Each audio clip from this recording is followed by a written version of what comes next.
my great pleasures of living here is that I actually can talk to the people that run the town and ask them questions and call them up and go to meetings and have them answer my questions. And I think that's a really wonderful thing we have here.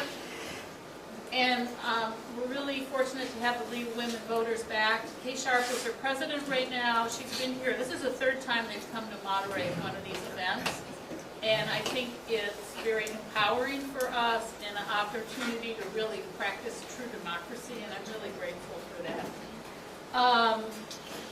Did you all get your postcard about polling places change? Most of you who come here probably care enough, you know where you need to go to vote, but you might want to mention it to any friends, because a couple of locations have changed in town, I believe, but I don't have all the data. I think if you voted before at the town hall or at the community center, you now go to the Brooktondale Fire Hall. The new fire hall, not that one next to it. The fire hall. I've never had any feedback on these events. If anybody wants to give feedback or suggestions, I'm really open to that. We unwittingly had set a conflict tonight that Frank had a budget meeting at the legislature for the county, and he might not have been able to be here. So if I do this again in 2 years, I might do a doodle poll so we can have you guys check in, whoever's running can check in, and we can set it for a date when the most people are available. John Reed's going to film again, so when he processes it after we get home this week, he will post it on YouTube, so you all can call your moms and tell them they can watch it. Hopefully we won't shame them. What else? I think that's it. Thank you all. Enjoy. Tell them where the fire exits are.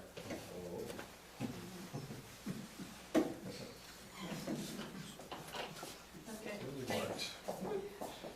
Welcome to the forum, and again, thank you for having the League of Women Voters here again. I'm Kay Sharp, the president, as Janice said. I have a helper tonight, Lucia Shiori, and she's going to be our timer. She's our director of voter service.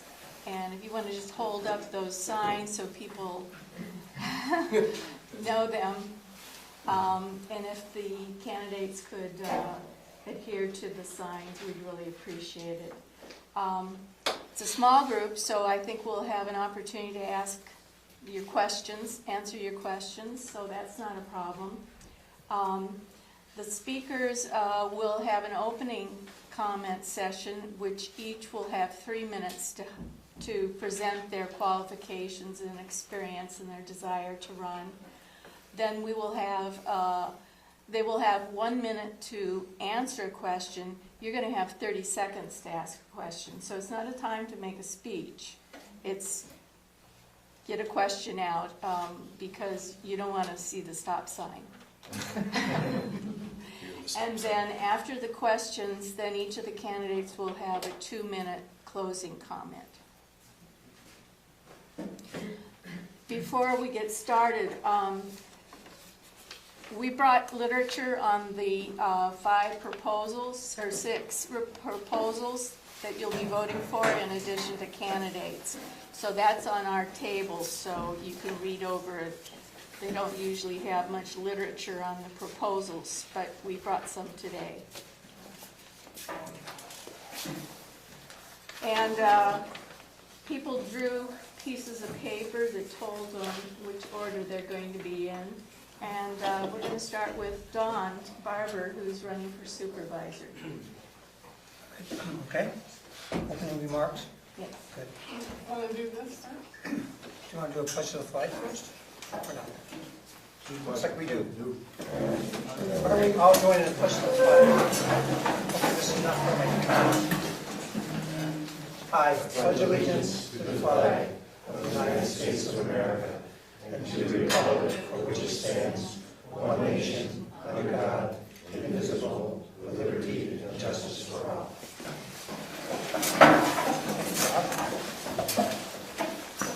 So I want to thank the League of Women Voters and especially Jan Burton for recognizing that an informed electorate is key to getting the right person elected to represent us.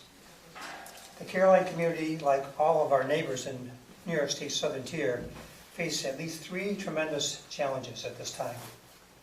Our communities are economically strained as multinational corporations remove wealth and do nothing to seed the continuation of that source. Our climate has been changing for a couple of decades at a rate that outpaces our ecosystem's ability to react. And now it's accelerating and challenging even our ability to react as we experience more frequent storms with heavy rainfall and/or high winds, hotter and drier stretches of weather without relief.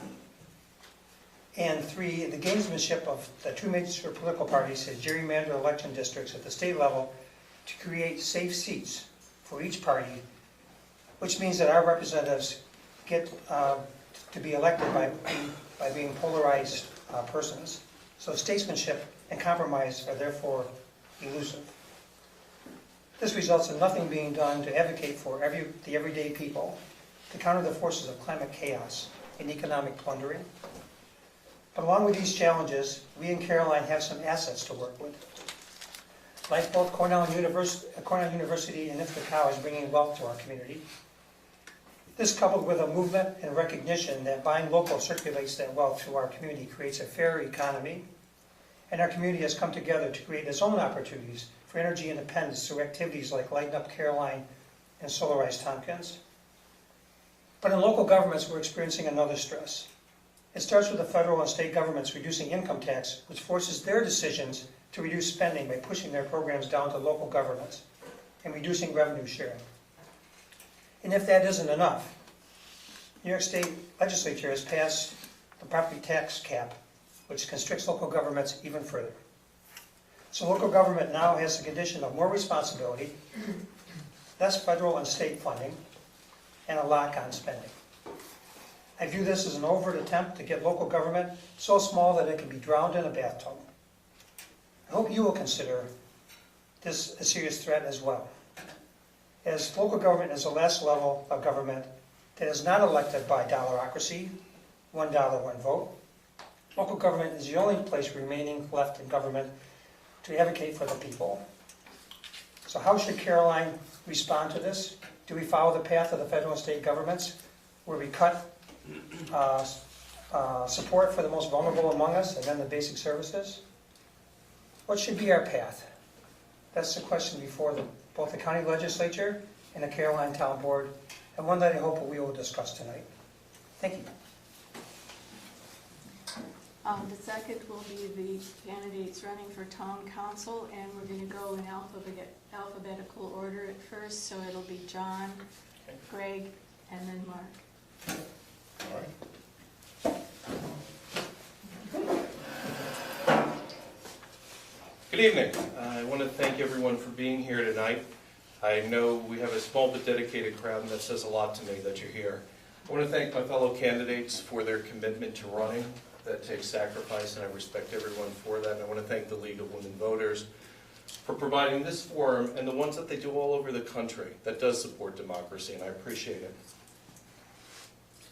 When I was 9 years old, I learned a really important lesson in life. And the lesson I learned is that the community you want is the community that you have to build, and sometimes the community that you have to fight for. I've lived in Caroline, for those of you who don't know, about 17 years. First on White Church Road, now on Slaterville Road. And I live here by choice and for a reason. And as I reflected on the reason, I think it's probably because it reminds me a lot of a town I lived in when I was a kid, a town called St. James. Like Caroline, St. James was a community with a rural history. It was a community with woods. It was a community with farmers' fields. It was a community where I knew my neighbors, where we looked out for each other, where we helped each other. And when I was 9, our community was threatened by development in the form of a giant shopping mall. And this shopping mall was going to be directly behind my house, immediately adjacent to my school, which was an elementary school, and logically across from an already existing giant shopping mall. As you might imagine, my parents weren't pleased about this. So they and their neighbors started to gather together to talk about what can we do about this, and is this good for our community? And they started to be a little bit politically active. And my folks are Republicans. They're not real politically active people, but this one they felt like they had to fight. And they brought us into this mix to do that. So at 9, I was petitioning, and we got the result we wanted. And I learned the community you want is the community you have to create. I'm running for town council because I want to help Caroline transition into what I think of as a 21st century rural community. To me, that means a community that protects its natural resources, its air, its soil, its water. A community that looks around and sees opportunity in the microbreweries and the different businesses that are growing up that could use the grains we grew here 100 years ago. Rye, barley, hops, things we might be able to grow in greater masses today. It's a community that prudently invests in its infrastructure through things like the broadband initiative, so that we have high-speed internet for our school children and for our small businesses so that they can engage new markets. And so that we as community members can engage with each other. I love living in Caroline, and I'm running because I want to help us move forward. Thank you.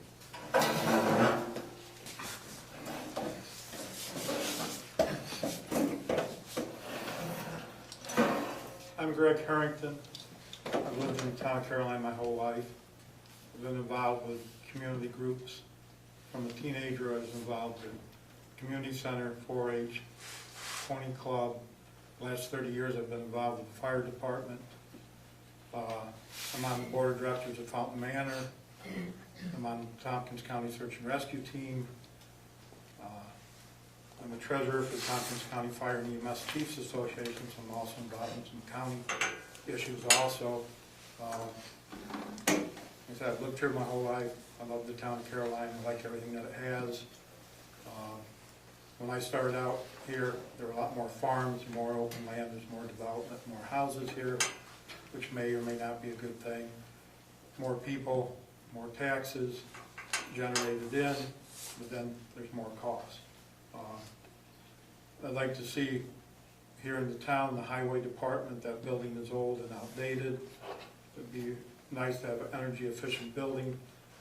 50% of the town budget is for highways, but if you don't have a good road, it's hard for people to get to work and around.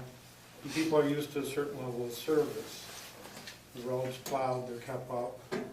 So the decision that I see coming before the town is, what services do the residents want?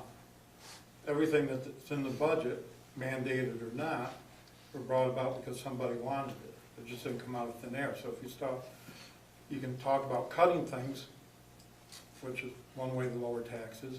The way with some of the state mandates, retirement, health insurance is going up, cost of materials, my cost for the ambulance, fuel, equipment goes up. Our budget that we budget for the town is half of what any other ambulance our size budget is in the state of New York. We're the only all-volunteer ambulance left. So volunteers are real important. Trying to get volunteers to help out and maybe offset some other costs in the town. I'd like to see an energy generator for the highway or the town office building with solar. So if power goes out, they can still stay in business. I'm also involved with the town emergency preparedness plan. We have creeks, we have flooding and problems. So, and I've also been on the board before, so I think I have some experience on budgets and things. And that's what I bring and why I'm running. Thank you.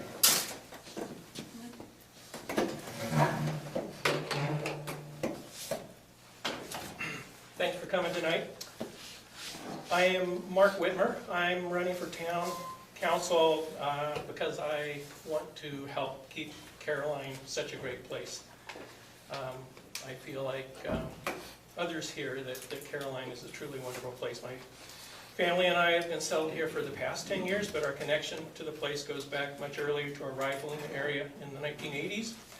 I've met many people, both lifelong residents and recent arrivals, who now live in Caroline for the very same reason, the place. I'm currently the project manager for Solarize Tompkins Southeast, a grassroots effort to inspire solar adoption in the town and our neighboring towns of Danby and Dryden. I've worked as an active member of Energy Independent Caroline, the Aquifer Protection Committee, and the Subdivision Review Board. I'm also a biologist and educator at Wells College. I never thought I would run for public office, but here I am. Why? I live here and I want to do my part, but I'm inspired to do this by the community engagement in Caroline and a town government that really works. The 2006 Comprehensive Plan and the ban on industrial gas development are both evidence of a committed and informed citizenry and a responsive and responsible town government. Hydraulic fracturing is now on all of our minds, but that was not always the case. I did a lot of research about hydraulic fracturing after being approached by a landman in 2007 who told me that it was my moral obligation to lease my land for gas development. But the more I learned about hydraulic fracturing, the more convinced I became that it was not the case. I have become convinced that hydraulic fracturing would pollute our lands, waters, and air, destroy our rural livelihoods that depend on fresh water and fertile land, increase truck traffic, and increase the costs of maintaining our roadways. And we now have growing evidence from field measurements that gas development would worsen climate change. This is such an important issue to me. I support maintaining Caroline's ban on gas development. I oppose hydraulic fracturing anywhere. Many of you know about our Solarize Tompkins Southeast grassroots effort this year to help folks toward affordable, clean solar power. Many of you are part of this great groundswell, and some of you are going soon to be solar adopters. People get it. As a board member, I will look for opportunities just like this that make sense to move our community forward. Thank you. Thank you. County legislator, and we're going to do alphabetical order again, so Dan? Thank you. Thanks to everyone that organized this tonight. Thanks for coming out. It's nice to see people involved in local issues.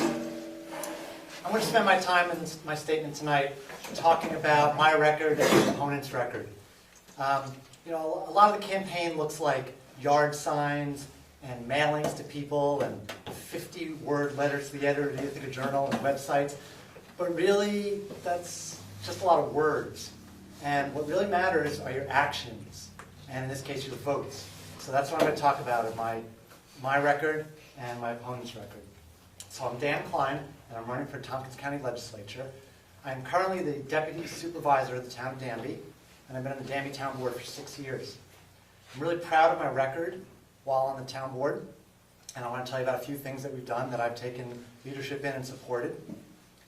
The first thing I want to mention is the budget. In Danby, we have not exceeded the 2% tax cap ever. We have not cut any services to residents. We have taken on zero debt. And this year, we actually lowered our tax rate slightly. So these are amazing things for any municipality in these times, and I'm really proud that we've been able to do that. I want to talk about some other things that I've supported and taken leadership on. The fracking ban in Danby, I was the one that introduced that to the town board, and it was eventually passed unanimously in 2011. I helped amend the comprehensive plan to address heavy industrial activity in the town. I created a conservation advisory council in charge of undertaking voluntary land protection strategies, and I am currently still a member of that conservation advisory council. The town installed a 21 kilowatt solar photovoltaic system on the town hall, and we did it at no cost to taxpayers. It's a leased system that guarantees that our monthly energy bill will be lower than it was previously the installation of this installation of the array. We passed a road protection ordinance in Danby. We were the first town in the county to do this, and this is a backup in case the fracking ban doesn't hold. And what it does is it gives the town some teeth to recoup costs from fracking or any other industry that has multiple truck trips that would destroy the roads. And instead of the town taxpayers paying for it, the company that's responsible for it would. We have successfully petitioned the county and the state to lower the speed limits in several of our residential areas in our town. We passed a property tax exemption for veterans. We passed a right to farm law. And I think I'll leave it there. Thank you.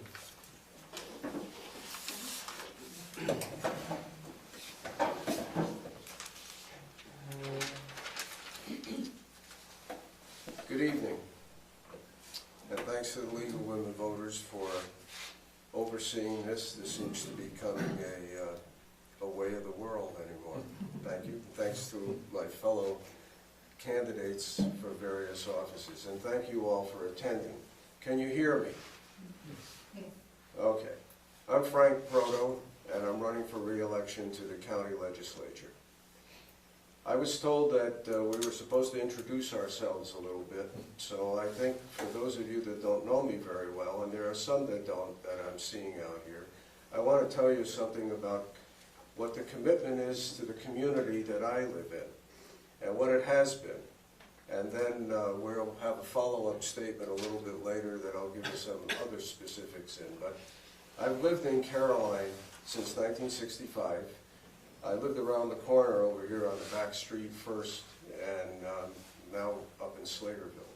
We have a small farm, a horse farm, that my daughter and I run, and we've had that for a number of years.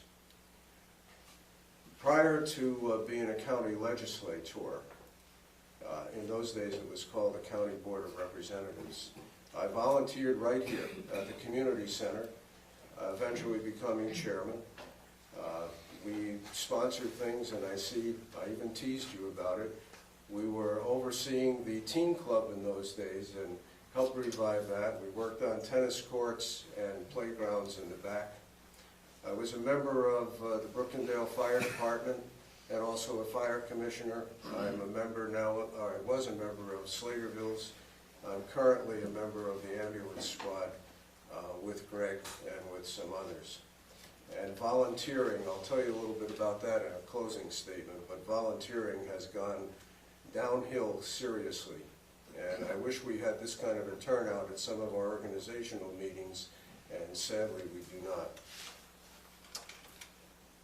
I was on the Camp McCormick Advisory Board for a number of years. I taught and was an adjunct professor at TC3, associated with BOCES. Chaired the Human Rights Commission for a number of years and helped revive it with one of my current colleagues' former wives, Margaret Dennis. We helped to organize Hospicare, and I was the original vice chair for Hospicare and sponsored that organization. I worked at Morse Chain, Ithaca Gun, and the agronomy department at Cornell, and was a union member every time. Since then, I've been in banking and finance, which I'm quite proud of, because it's enabled me to help some of my fellow members of the community in some areas that they really do need help in. Currently, I'm a member of the, as I mentioned, the ambulance squad. I'm running because I think it's important to me to continue my work, and I'll continue the statement when we pick up again. Thank you. We're going to open up now to questions.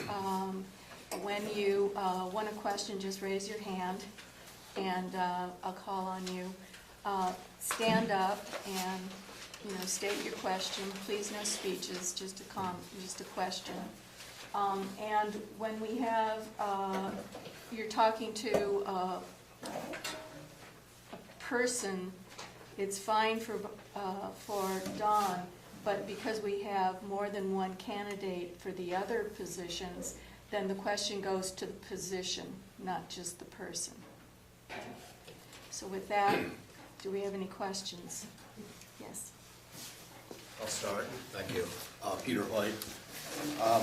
This is for Dan and Frank. I'll read it since we're short on time here. Since the Tompkins County Legislature directly contributes nearly $1 million to TCAT's annual budget, and the county is facing severe budget challenges of its own and must stay within the 2% property tax cap, would you, each of you, support a 0% pay increase for the union drivers in the next contract negotiation, Or if not, how much of an increase would you support, and what programs would you reduce to pay for it? We'll have Frank go ahead and answer the question, and then we'll have Dan.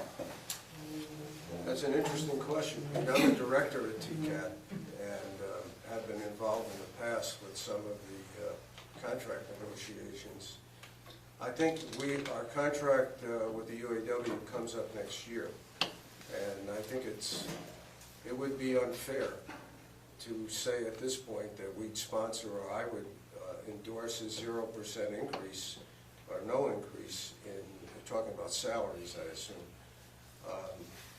I think we'd have to evaluate what the income has been and what the status of the ridership has been for that form of income.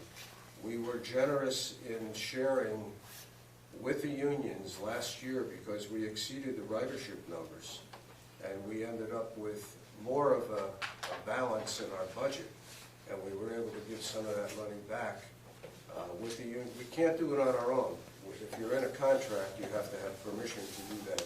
Otherwise, it breaks the contract. So to answer it in a word, I think it's too soon to tell. And I haven't answered your second half of your question about where else we would cut. Well, not having spent a lot of time with the TCAP budget, I can't really answer that. I'm certainly not in favor of not giving a salary increase to any employee.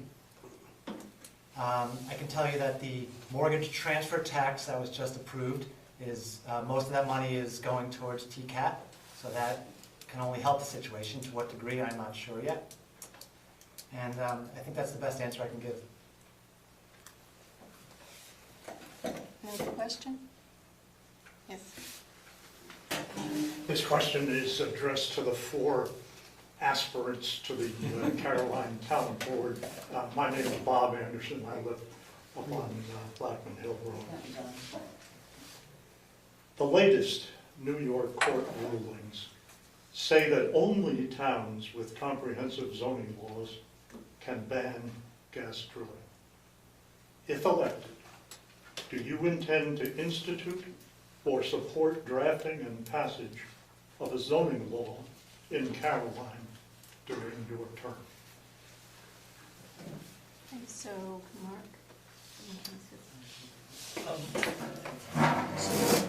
So my understanding is that the Caroline's comprehensive plan also suffices for supporting a local law banning industrial gas development.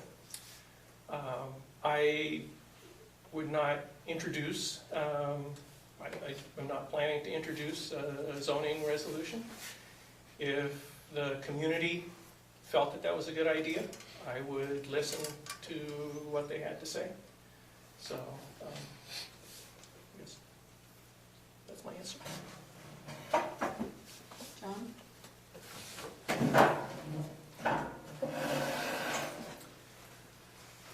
I also have no plans to support a zoning law unless it was something that the town felt was an issue that community members felt needed discussion.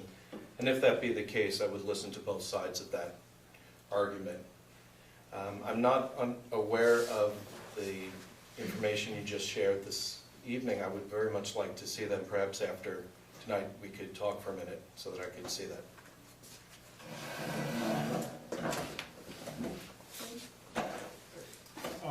I'm totally against zoning. I have been my whole life, and nothing's changed that I would support zoning in the town of Caroline. I own land, and like I said, my family settled here in 1812. We've lived here ever since, so I don't support zoning. Sir, did you just want the town council, or did you want the county legislature to? Oh, yeah, sure. I think Don. it will. I'm actually quite familiar with the court decisions and also with the authority of the town of Caroline to adopt a ban on hydrofracking and gas drilling, and we were well within our authority and to do that, and all the court decisions have upheld that authority. So the question of adopting zoning to protect the town from gas drilling is not one that we have to deal with, but the question dealing with specifically with would I endorse zoning, and I will make the same statement I made 20 years ago when I was running for town board. If the community comes to the town board and says that they want land use regulation, then I will work very hard for the community, as I always have. But if they do not, I have no intention of bringing that issue forward.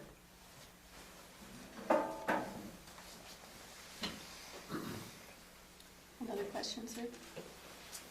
So I think since there was a misunderstanding of the application of the Binghamton ruling, let me just focus the question more specifically on the question of gas drilling ban. To the candidates for town council, I don't care about the supervisor, you can add if you want, Don. Would the candidates for town council please inform us as to whether they support the current gas drilling ban that is present in the town of Caroline, or they seek to overturn that ban?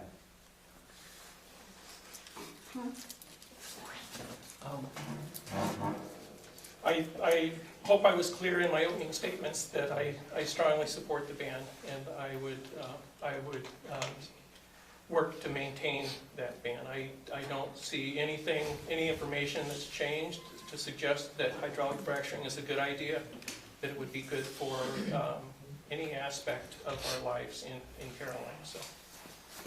John? I too would uphold the ban. I have seen no evidence in the science that anything has really changed regarding it. And I also have significant concerns about what it would do to our infrastructure, having traveled to Pennsylvania to look at it firsthand. The roads were a mess. They were nonstop trucks. And frankly, it drove up rental prices in the community, and from what I heard from the residents there, in some cases brought in drugs and some other crime issues. I would not want to see that happen in Caroline, so I support the ban.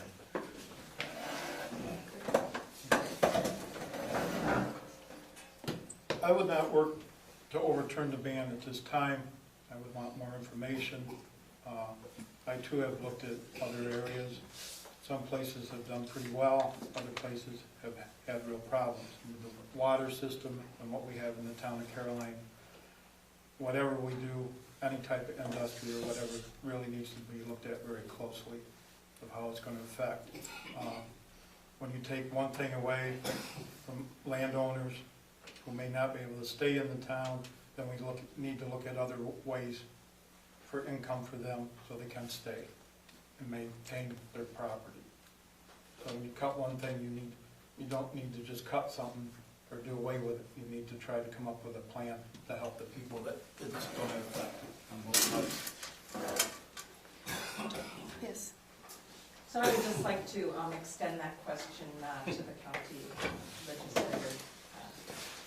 legislature candidates, not specifically the ban, but their views on hydrofracking and gas drilling, and what they have done to either support or not support the effort in the town and the county. Dan? Thanks. So, as I mentioned before, I was the one that introduced the ban in the town of Danby against fracking. And so and still am a big supporter of that. We've also put, in Danby, we've put multiple other layers in. I mentioned the road maintenance law, and there's also an aquifer protection law we're working on, and some other things that we've looked into to get a handle on it, especially in case the court changes the ban. And clear difference between myself and my opponent, when the vote came up before the county to allow fracking on county-owned lands, Frank Proto voted in favor of that. He wanted fracking on county-owned lands. And when the vote came up before the county legislature whether or not to ask the state to have a statewide ban, Frank voted against a statewide ban because the only legislator to do that.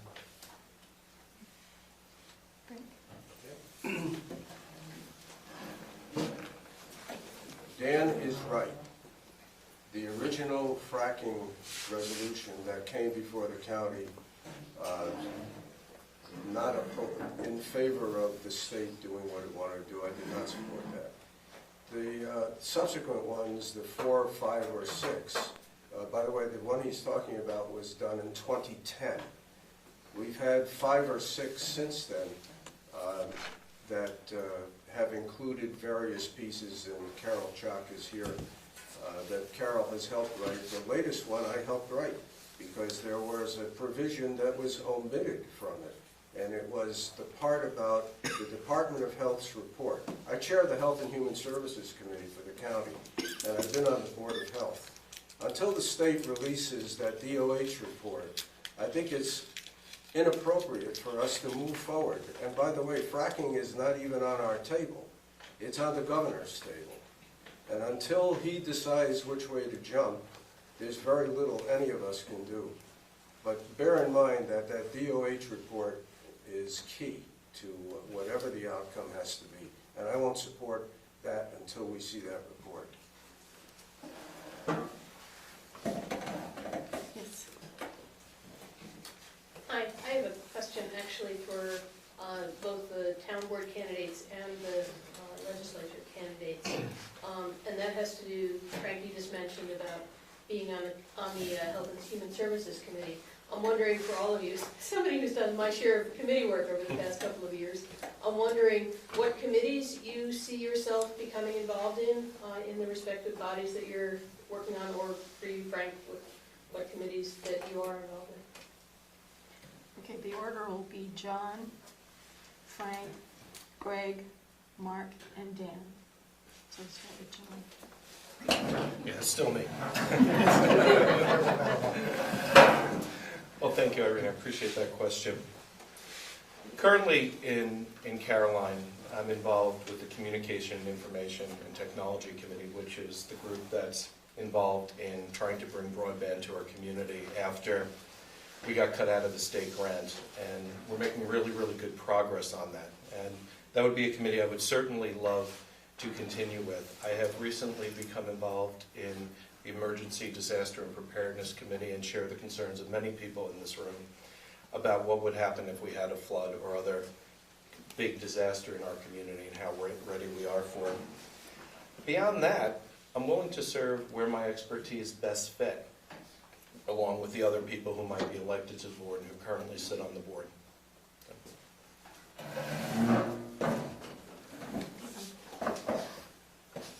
Dan? You had said a different order before. Oh, I'm sorry. I'll go if you want. Yeah. Okay. Somebody go. All right. Well, a couple interests I have. There is currently a county broadband committee, and I don't know if it's going to continue or not, but I'm really interested in the issue of getting broadband to Caroline. As John mentioned, Caroline was dropped from the state grant, and in my opinion, this is a county-wide issue in the same way that rural electrification and rural telephone service back in the 40s was not a town-by-town issue. It had to be taken on a much bigger scale. So I'm in favor of the county taking a bigger role in the broadband issue. I'm really interested in youth programs. I spent part of my career working in youth programs and supervising the Rural Youth Services Program. Penny Boynton is the local youth worker for that program. So I'd be interested in working on youth programs at the county level again. And also tourism. My current job is I'm the landscaper for the City of Ithaca's public plantings, which is funded by the tourism grants. And so I got to go to a lot of the tourism meetings. I know a lot of how the structure works. I'd be interested in getting involved in that as well. Right now, I'm involved with the Emergency Preparedness Plan and that committee. I was involved with it once before when Nellie Farnham was involved. And we had all the churches and the schools and Camp McCormick and everybody involved, and our goal is to do that again, get a lot of community support. Also really involved in fire and EMS. I'd also like to be involved in looking at the highway department and energy efficient building, update to that, and update solar at the town hall. I do maintenance work there right now, eventually the roof, and there's some other things, projects that need to be done there too.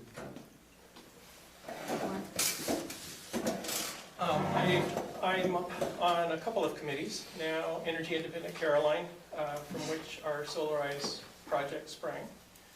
I'm very much into that kind of endeavor, so I would be interested in serving on that committee. I've been working on your Aquifer Protection Committee, and I also enjoy that, learned a lot about aquifers, and I think that the issue of the vulnerability of our underground waters to industrial activity is an important thing to understand, and we've been doing that very carefully with Todd Miller and Barry Goodrich, and having lots of good discussions. And then, and I'm also a member of the subdivision review board, so I could see doing that. And as others said, I'd be willing to pitch in elsewhere too. So.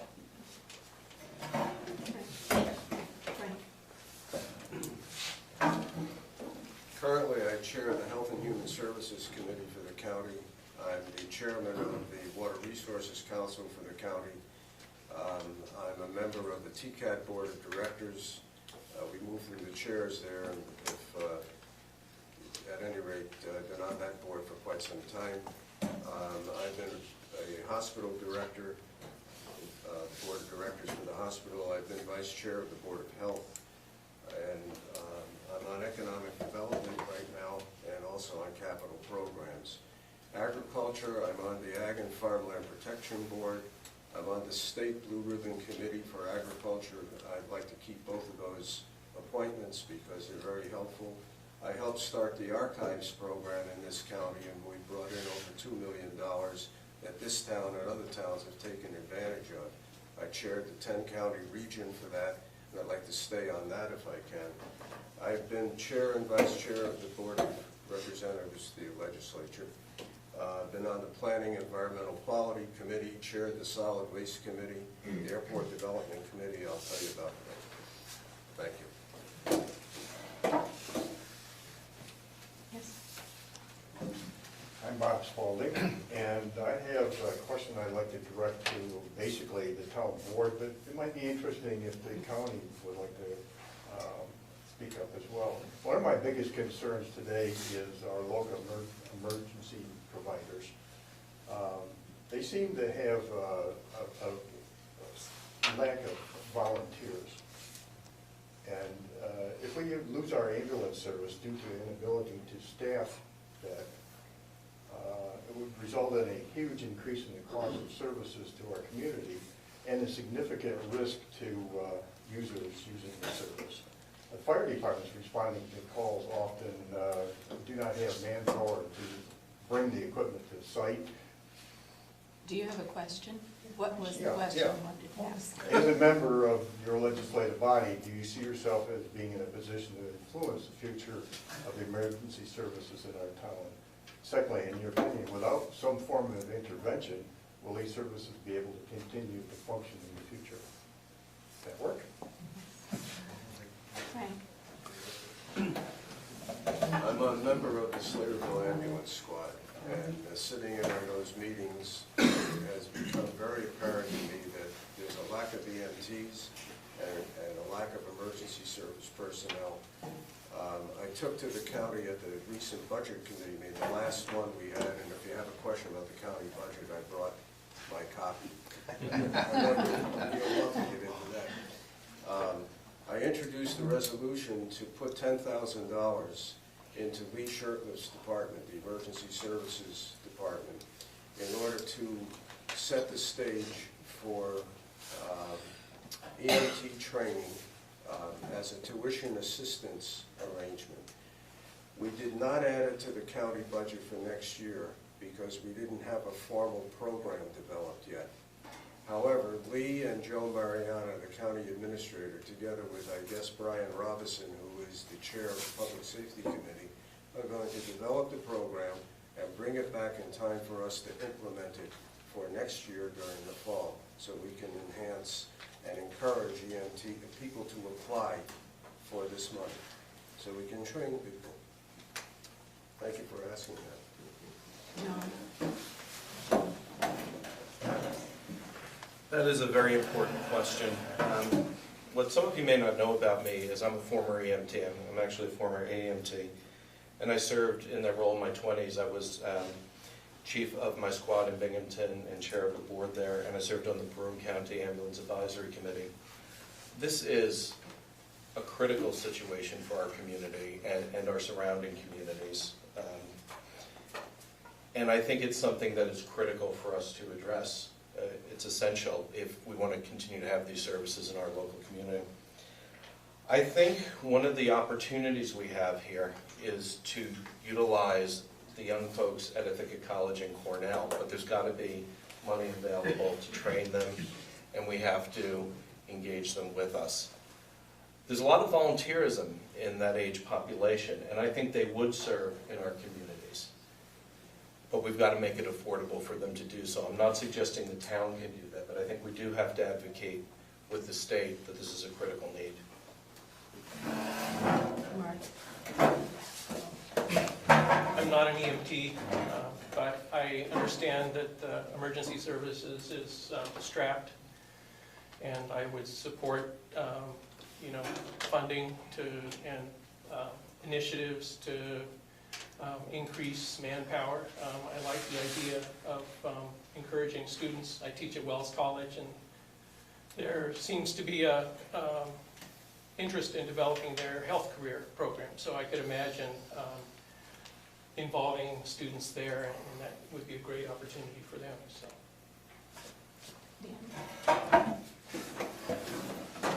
So Bob, we've looked at the same problem in Danby of what it would take to pay people to do what volunteers are currently doing, and it's astronomical in terms of a town's budget. So the approach we've taken is to ask what it is that they need, what they need for support. And what's not widely known is that fire departments are their own taxing entities, so they set their own budget. So the money is not a limiting factor to them in terms of whatever the public will support. They can ask for whatever money they want. They don't get money directly from a town board or from the county legislature. So it's not a question of, can we give them some money? They can raise their own money because they're their own taxing entity. It's a question of what else we can do to support them. And that's the stance we've taken on the town level, and that's the stance I would take at the county level as well. The volunteerism has gone down a lot in our ambulance department. Our ambulance is basically contracted with the town. We're not under a fire company because we can't raise taxes or money. Money is not the only issue. The state had funding to provide training for EMTs. Now, in the budget, what they're talking about doing now is cutting that funding, or if you pass the class, you get refunded. So before, you could take the class, and then you had so long to pass, and if you didn't, well, now what they're talking about doing is having us pay up front. So out of my budget, if I want to ask somebody to volunteer to be an EMT, I have to pay $800 up front. I don't have the budget, so then if I ask you to volunteer to be an EMT, then I have to tell you, you've got to pay $800 out of your own pocket to be an EMT to volunteer. And everybody knows what's going to happen with that. So on the board, I would see it working to the state to not cut funding and things on services like that and look at other areas. Can I answer that? Yes. Oh, thanks. I think it's important that I do. Yes. So Bob, thanks for asking that question, and the point that you made about the financial impact to the town taxpayers is spot on. That's exactly what we're talking about. And so, as Dan mentioned, the fire districts are actually autonomous from the town board, and they can raise their own money. And the other two areas, the Sangerville Ambulance and the Speedsville Fire Company, are both private companies, so we have a contract with them. So is there anything directly the town board can do? The answer is no. Indirectly, is there something? It's exactly where in my introductory comments, where you're talking about the property tax cap and the squeeze that's on the town right now. We're at a crossroads. The crossroads are we going to be able to afford to provide the services that we've become accustomed to or not? And if we don't, what's going to be the transition? And the transition for this community, I believe, will be more volunteerism. People will need to step forward and provide their time and energy and resources to help the community move forward as a cohesive group. And so I think the town board's role will be to facilitate in any way we can discussions between the fire companies and the community to have to work on getting more volunteers out and all the virtues of being a volunteer and all the fun as well. Thanks.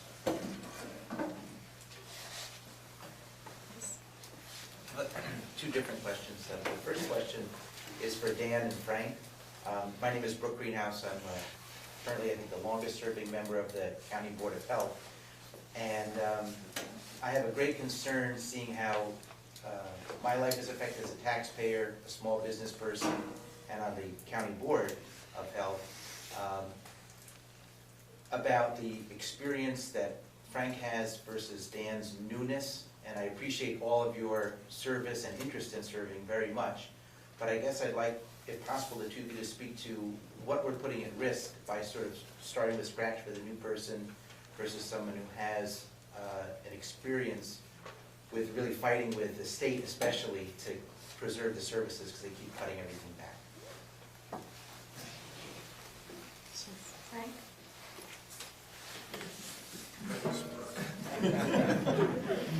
Of course, I'd love to have your support on November 5th, so I don't have to worry about that, right? It's been a pleasure representing the community. We didn't always represent part of the town of Ithaca. That was included in the last census, not the most current one. But I'd like to think that I bring a good background and a lot of, to put it this way, a lot of good contacts, not only at the state level, but in some cases at the federal level. Some of you may remember I worked with Maurice Hinchy in saving the FSA program for the farmers here. But it eventually went to Portland, but we saved it anyway. I think experience, the contacts, the ability to work with people, the sensitivity to the community and understanding what the needs are very, very important. And being accountable to you. I try not to duck anything, and if you call me at home, I answer the question. That's what's at risk, I'm afraid.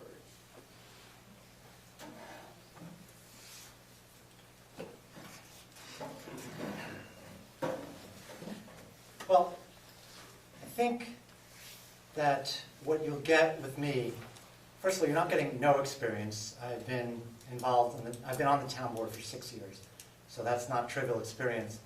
And I think what you'll be getting with me is somebody who better represents the views of the majority of this district than Frank Proto currently does. I will be taking some time in my closing statement to go over some of the votes that Frank has taken. And when you listen to that roll call of votes, if those are the things that you agree with, then you should vote for Frank Proto. But I don't think that they represent the majority views of our district.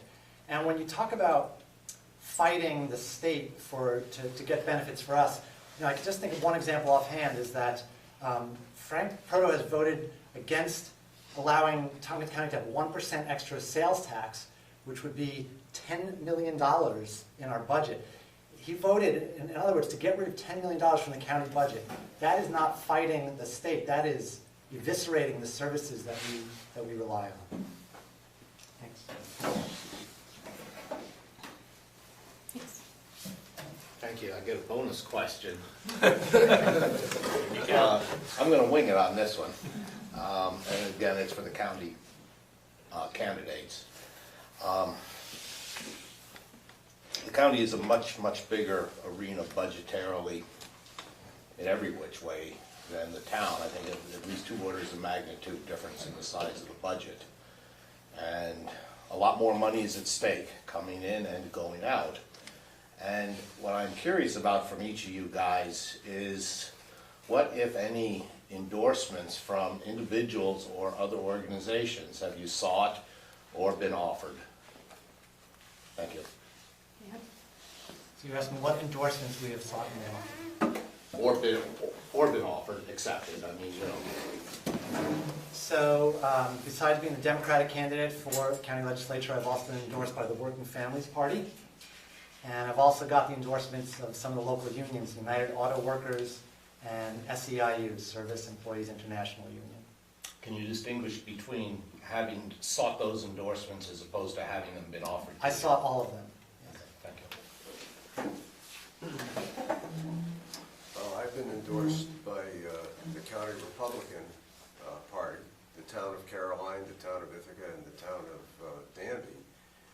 Also been endorsed by the Danby First group in Danby. I have not sought any endorsements beyond that because I didn't think it was appropriate to do that. On my website, you can see endorsement letters from various individuals, including, well, you should go on the website. It would be inappropriate for me to mention them by name, but there's a couple of doctors. There's a doctor in particular on there that you might know. think it keeps you objective without having to seek particular, did you give me the stop sign? Okay. 30 seconds. Sorry about that. And I think I can remain perfectly objective and accountable without having to have been compromised, or the appearance of being compromised on any of those endorsements. I have been endorsed by the unions in the past when I chaired the Airport Development Committee for very obvious reasons. Thank you. Anyone new? I want to see if there's someone else who has a question, otherwise I'll go ahead and allow the, yes, go ahead. Hi, I'm Carol Chalk. I don't live in either Caroline or Danby. I happen to sit on the county legislature, so I came out to see.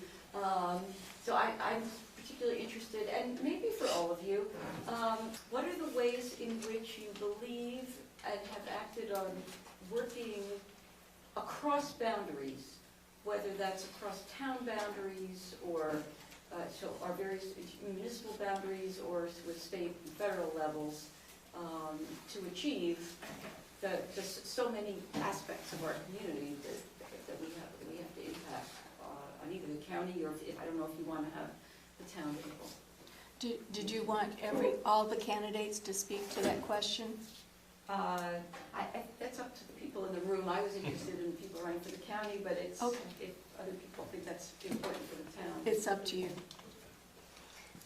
Yes, I'm hearing yes. So everyone will answer that question. And we'll start with Don. So actually, that's been one of my goals, to recognize the town of Caroline as part of a bigger community. So I was the founding chair of the Tompkins County Council of Governments, where I served for 6 years.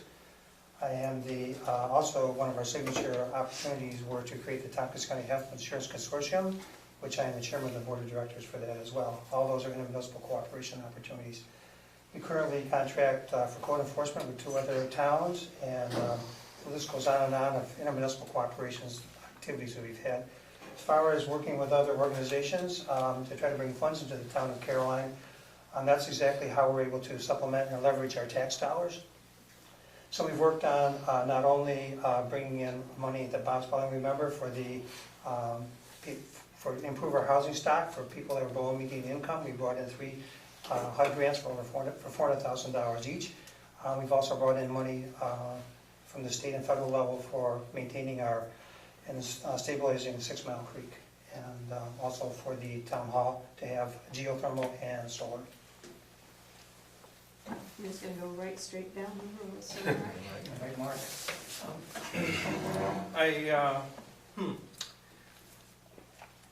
Let's see, in August, late August, my family and I raced down to Binghamton and flagged down the president's bus on Binghamton University campus. So that was to the federal level. I am also on the board of the Cayuga Lake Watershed Network, and in that role I've worked on a position statement on hydraulic fracturing, and on the issues committee we sent a letter to the governor and our local municipalities espousing our position and advocating a ban on hydraulic fracturing. So those are a couple of things.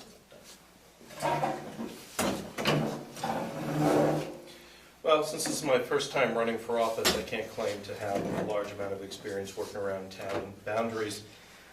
But I think really the question is a question of working with different stakeholders. And to that, I actually bring a fair amount of experience. As I alluded to earlier, I was a member of the Broome County Ambulance Advisory Board. So one of the things we worked on there was developing a mutual aid agreement between the many squads in Broome County. But I've also served as a member of the Board of Trustees of Ithaca College, which has somewhere in the neighborhood, I believe, of a $200 million budget, and lots of people who are involved in that and want a piece of that, and who through the decisions we make as trustees are significantly impacted, whether that's employee wages or tuitions that students have to pay. So I have a lot of experience trying to balance those different needs. for good outcomes for everyone, hopefully.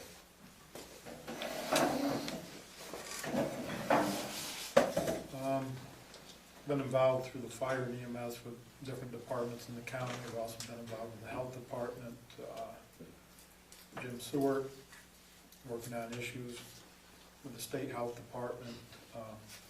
Also did some teaching at TC3 in EMT classes years ago. Was involved in setting up some of those programs. And I believe that you can't work in a vacuum. You have to be involved with other groups and agencies throughout the county and state. Well, in most of my time on the town board, it's been a mix of Republicans and Democrats, and we've still been able to accomplish a lot. So I feel like I'm able to work across party lines. We appoint people of all parties to our boards. In fact, there's somebody from Ted Melchin from Danby here is a Republican who's on the planning board that we appointed. I was the coordinator of the Rural Youth Services Program for a number of years, which is a youth program that's run countywide in all the rural towns. I mentioned Penny Boynton is your Caroline youth worker. So I was in charge of that program as a $300,000 budget. A lot of the initiatives that the town is doing right now and have done in recent times has to do with working across lines. Don mentioned the healthcare consortium is a countywide one. The dog control contracts is something we talk about between towns. We spend more time talking about dog control than we should, than anyone should while on the town board. And then, another ripe opportunity, I think, for working across lines is the high-speed internet issue for Caroline, because it is not a Caroline issue, it's a county-wide issue. Thanks.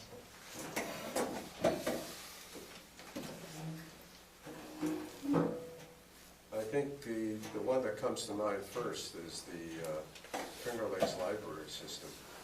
When I learned that the old bookmobile in Danby and Caroline and other towns was going south, we organized and I formed two groups, one in Danby and one in Caroline, worked with the state in order to establish the library in Caroline, the library in Danby, and initially the library in Lansing.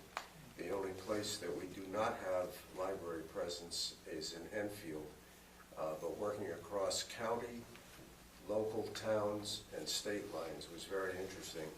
And it earned me getting appointed by the first Governor Cuomo, and I told him I was a Republican, but he appointed me anyway, to the State Archives Commission, which enabled me to chair the 10-county region, which brought, as I said before, over almost $3 million into this community. There are more affiliations, but you can get into that. Thank you.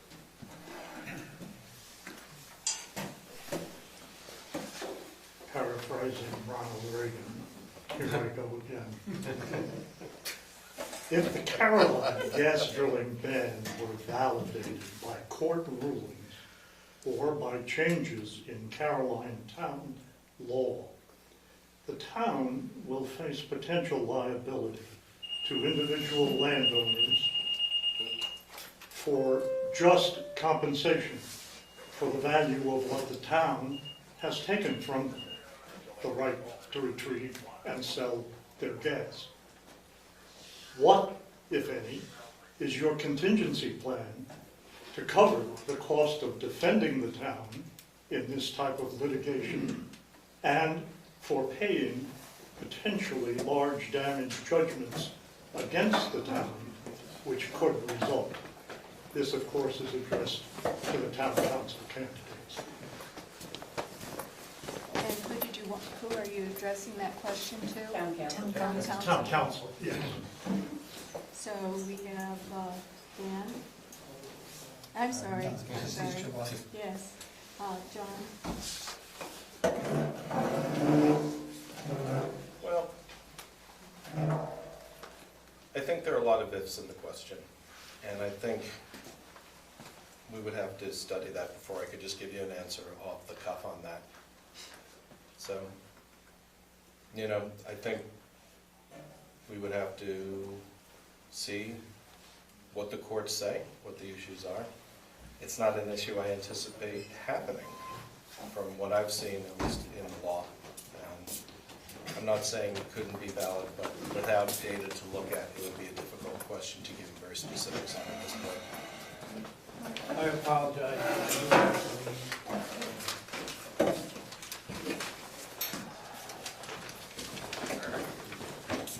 You have an emergency? Yes, indeed.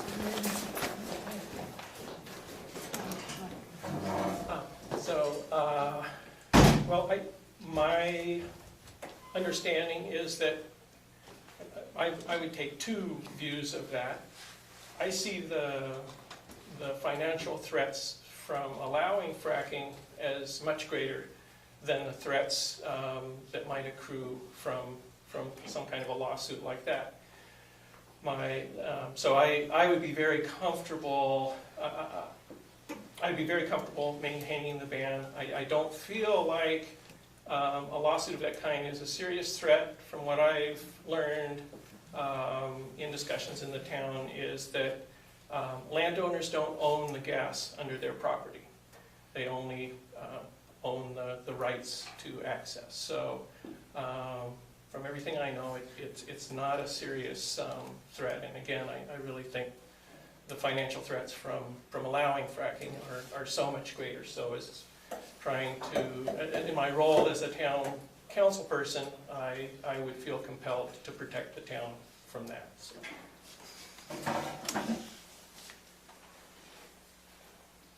Okay, well, let's go with closing comments then.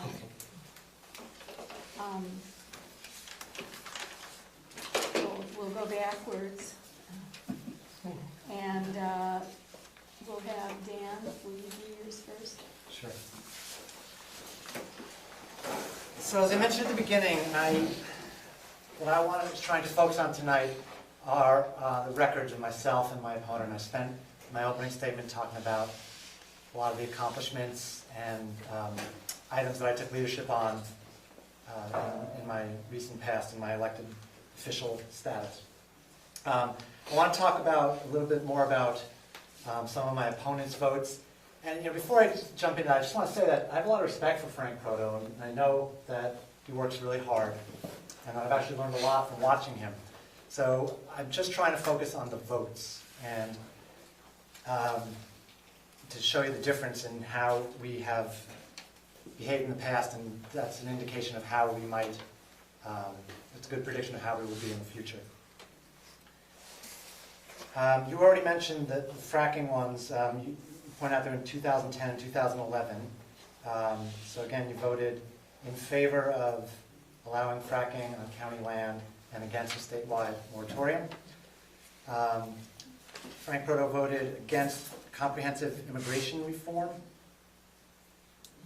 Frank Proto voted against purchasing a new office for the County Office for the Aging, even though they were being kicked out of their old offices by the state court system.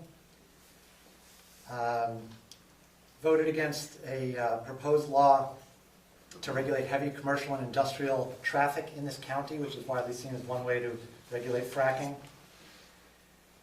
Voted against raising the minimum wage. Voted against rescinding an agreement where the sheriff would automatically be required to send fingerprints to federal customs enforcement agency and immigration agencies, even if a crime was not committed. Voted against accepting a $375,000 Climate Showcase Communities grant from the federal government at no cost to the county. And there's a whole bunch more that are all in the county minutes and are documented online. Thank you.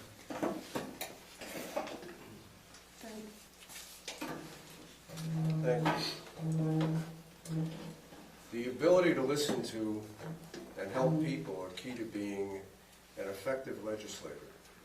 Understanding what the needs are and how to solve problems are skills any office holder really should have. And knowing what issues really fall under the county legislators and legislature's umbrella is very helpful. I'll come back to that in a moment. Collaborating with our state officials brought needed support and funding for aquifers, creek work, and emergency services, and we're in the process of solidifying some broadband money, as was mentioned already. Working together with my fellow board members and with community leaders helped me to establish town libraries both in Danby and Caroline and in Lansing, and set the stage for receipt of the municipal archives money. Dealing with health-related issues and controversial needs requires a little guts, too. I introduced the syringe exchange program to the county, which has been very successful, but if you don't think that caused some controversy, even in my own party, you should go back and read those minutes. Providing leadership, remaining sensitive, and weighing options must be a part of any individual's skill set as we tackle issues in public safety, transportation, healthcare, youth services, and economic development, and remain fiscally sound. The biggest challenge facing us is the ability to continue delivering quality services while being practical and aware of shrinking financial resources and the impact on the taxpayer. I pledge to my constituents that I would be a committed, informed, available, and responsible official, and I believe my record reflects those skills and achievement of those aims. With the help of the district voters, I'd like to continue my role as your representative and would appreciate your support. I would invite you to read the minutes of all the votes that Dan has mentioned, and there's an explanation, and I have them with me if any of you have any interest in looking at that. Thank you, and thanks to the League for doing this.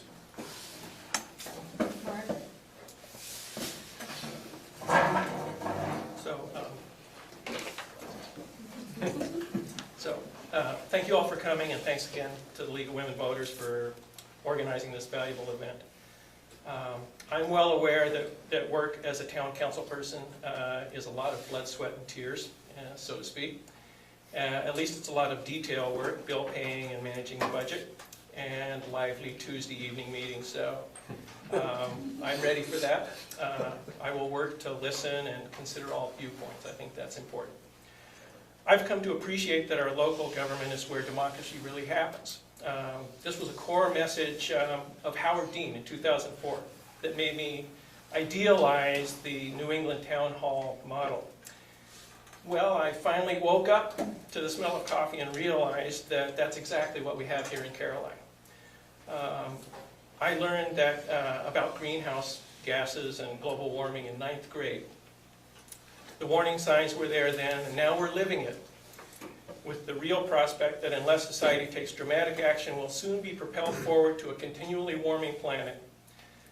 I have been waiting in vain for the following, since 9th grade, following 43 years for higher level governments to take responsible, corrective action. But that hasn't happened, and it's very clear why. The influence of corporate money at the higher levels of government. For this reason, I think our town government is so important, because it is free from corporate influence and is closely connected to the people. Which brings me to how well our town really works. I've attended many of our town meetings since realizing this wonderful opportunity, and we've had a number of public workshops when our town has grappled with important issues. A real hallmark has been the respectful dialogue between people with very different backgrounds and viewpoints. I think this is a key to a functioning democracy and is central to what makes Caroline really special. Our diversity ties us together and gives us a real depth of experience, skills, and viewpoints. It is a part of Caroline that I really treasure. I will close with a quote from Wendell Berry on agriculture, because it's central to our lives and central to the rural nature of Caroline. We will see that the agricultural crisis is not merely a matter of supply and demand to be remedied by some change in government policy or some technological breakthrough. It is a crisis of culture. I think the Caroline community understands this. We need a community built upon care of each other. As we did with Solarize, I will keep an open mind and eye looking for solutions. With the kind of great community involvement we have in Caroline, I think our future is bright. Thank you. John? Thank you. I too want to thank the League of Women Voters again and everyone who came out tonight. Your questions are important ones, and I'm glad that we're here to discuss these things. There's no doubt Caroline faces tough challenges. We have many budget squeezes that are happening, and I've told you a little bit tonight about what I see as some of my vision for our community and some of the challenges. I may not have told you as much about my experience, and I want to take a moment and tell you about that. One, I tend to be future-oriented. I'm a person who deals in possibilities and sees connections between things. I've gotten the opportunity to develop these skills through a lot of things. I mentioned I sat on the Board of Trustees of Ithaca College for 3 years, and I assure you, I got onto that board at a time when we faced one of our most critical budget challenges, and my first vote was to vote all of my friends and colleagues to not have a raise. I've made tough decisions. I actually voted myself out of that raise too. But I know what it's like to look at the numbers and look at the issues and have to make hard decisions. I've been president of one of my regional professional associations, which encompasses 11 states. In my time as president, we increased our membership by almost 50%, and when I left office, our revenues that year had increased by $70,000. I am knowledgeable about how to find ways to find money and build partnerships. Also, for those of you who don't know, I sit on the board of 10,000 Villages here in Ithaca, which is a wonderful organization doing some great things. I believe in community, I believe in the power of people to make things happen. I'm open-minded, and I'm not afraid to own what I might not have enough information about or might need more information about. So what I can promise you is I will bring the skills that I have and the experience I have to this role. And if you have a concern and we're not in agreement, I will hear you out. And I'll look at your data. And I'll make the best decision I can on behalf of the folks of this community. It's a great town. I hope for the opportunity to serve you. I hope for your vote. And thank you again for being here tonight. Unfortunately, Greg had to leave for an emergency, so we didn't get to hear his closing remarks. So I want to thank all of you and League of Women Voters for participating in democracy. As you may know, I grew up less than 10 miles from here in what was then a mostly agrarian society where folks worked hard to eke out a living, but the socioeconomic system was rich with independence, freedom, and self-reliance to create a secure community. I can happily report that I see that same community value present in Caroline right now, with young families moving in along with all age groups, creating self-reliance and independence by homesteading in some fashion. This lifestyle and these values demonstrate the strength, self-confidence, and resilience that I was surrounded by in my youth. We are continuing to develop into a community that cares for each other. As your town supervisor, I'm often given the opportunity to speak to others about Caroline. To speak of our trajectory requires contemplation of our past and impediments or challenges for our future. I find solitude to reflect on these important concepts when I'm working in my fields with my draft horses. Combining this time of solitude with my 20 years of community immersion that one gets from being an elected official, I have to say that Caroline is my home. My physical and emotional roots are very deep. I can't imagine being more connected to a place than I am right now to Caroline. But I also fully recognize that there are tremendous economic and environmental challenges facing us individually and collectively. These challenges are very humbling, but I am heartened by the courage that many of you demonstrate in your responses to these challenges. It is my deeply held love and respect for our environment and our community that leads me to seek your support for a 2-year term as Caroline Town Supervisor. Thank you all for coming. Well, thank you very much for the candidates to come and answer the questions. I think that helps you to make an informed decision. So I appreciate your time and your knowledge and experience. I really appreciate looking out here and seeing town people to come and listen to your candidates so that you can hear their answers live. Thank you very much for coming, and Lucia and I thank you for asking us to come here again. Thank you so much. Okay.